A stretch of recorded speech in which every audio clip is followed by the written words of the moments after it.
Viral detik-detik penghancuran patung mantan Kepala Desa Sekapuk, Kecamatan Ujung Pangkah, Gresik, Jawa Timur. Tak sedikit warga yang mengikuti aksi penghancuran patung tersebut, sambil diiringi dengan lantunan sholawat askil dan lantunan takbir. Patung Pak Inggih di wisata Kebun Pak Inggih serta wisata Setigi atau Selo Tirtogiri diruntuhkan oleh warga. Momen saat patung ex Kepala Desa dihancurkan tersebut kemudian ramai beredar viral di media sosial, salah satunya diunggah oleh akun Instagram @kodil_27 Sabtu 30 Desember 2023.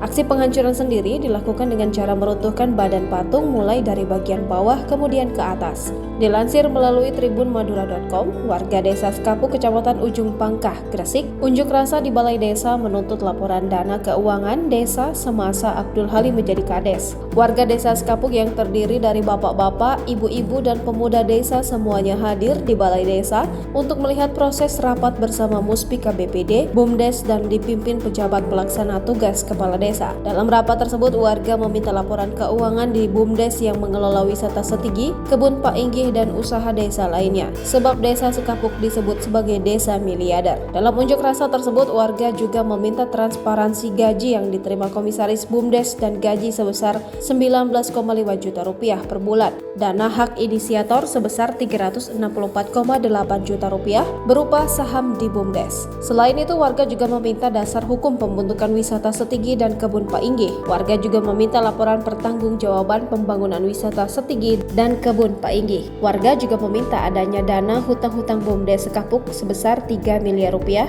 di bank dan di masyarakat yang investasi sebesar 6,5 miliar rupiah lebih, sehingga BUMDes mempunyai hutang total sebesar 9,5 miliar rupiah. Ini namanya desa miliarder yang menanggung utang, kata Asjudi, mantan Direktur BUMDes Sekapuk, Kecamatan Ujung Pangkah. Selain itu, warga juga meminta ikon patung Pak Inggih di wisata Kebun Pak Inggih untuk dirobohkan sebab patung tersebut menandakan zaman jahiliyah. Download Tribun X sekarang, menghadirkan lokal menjadi Indonesia.